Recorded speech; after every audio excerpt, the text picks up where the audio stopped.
मैं भी आप जब ने अपने हेडलाइंस पढ़ी ना, हाँ। यार मेरा ऑडियो पैक हो रहा है, प्लीज उसे ठीक करिए। हेडलाइन पढ़ी ना 2 हफ्ते, मैं भी उसे रहा था कि 2 हफ्ते अपना काम कैसे चलेगा। आयरन डोम की तो छोड़िए आप, पूरा हफ्ता निकल गया आशीष इसी रेंज में। यस। और मतलब हम एक बहुत ही छोटी सी रेंज में, इसको ठीक कीजिए प्लीज, छोटी निकाल सी दीजिए रेंज कान से में। थोड़ी देर के लिए। और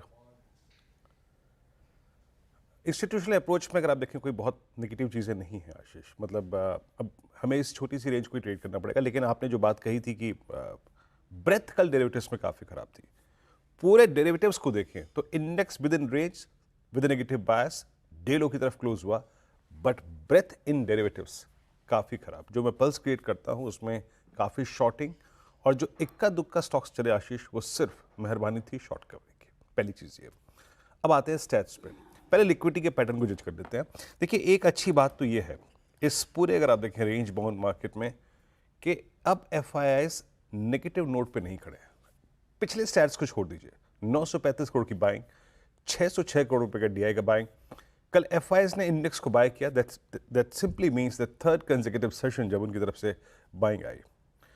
426 करोड़ रुपए की 1610 करोड़ रुपए का स्टॉक फ्यूचर बाय किया।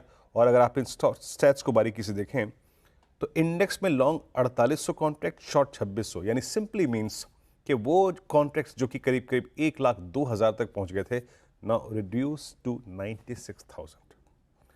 ये रिड्यूस हो गए। अभी तक हम 25,100 से 24,800 तक रिट्रेस हुए। प्रीवियस वीक के लो को हमने रिविजिट नहीं किया, और एफआईएस की शॉर्ट्स थोड़े से कवर होते हुए, that's good. With in this range, इस किलिंग रेंज के बीच में ये चीज तो अच्छी है। अब आते हैं placement. Fresh commenced weekly contract में प्लेसमेंट कैसी है आशीष? यहां पर इवनली पॉइज्ड है।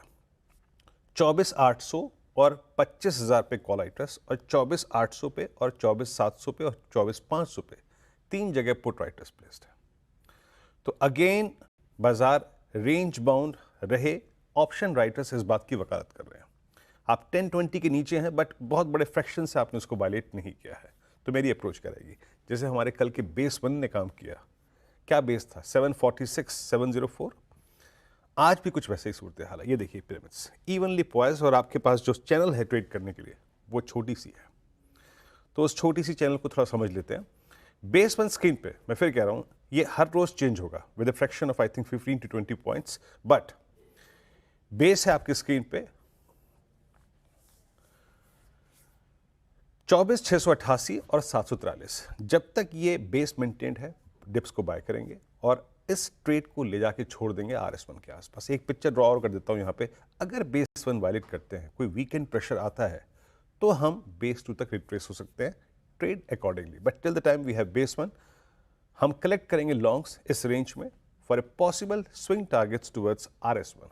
अब RS1 क्या है?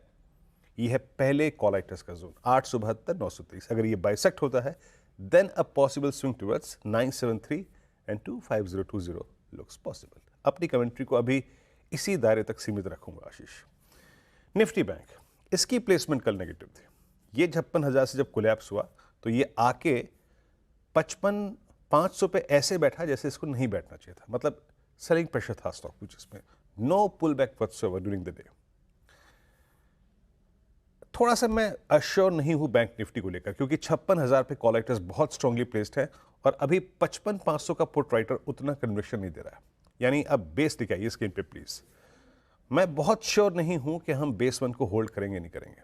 सो लॉजिकली बहुत जल्दबाजी में कूदिएगा मत बैंक निफ्टी की ट्रेड में। लेट्स सी बेस 1 होल्ड कर रहा है नहीं कर रहा है। अगर बेस 1 होल्ड नहीं कर रहा है तो एक एक्स्ट्रा ऑर्डिनरी प्रेशर उसको बेस 2 तक भी ले आएगा, बट अभी शॉर्टिंग का मेरा तर्क नहीं है। तो मैं ज़्यादा इच्छुक हूं बेस 1 और बेस 2 के आसपास एक बाय ट्रेड पिक करने में, और उस ट्रेड को अभी भी हम ले जाके छोड़ देंगे किस ट्रेजेक्ट्री में? वो है RS1 की ट्रेजेक्ट्री, वो है 56,000 के कॉल राइटर्स।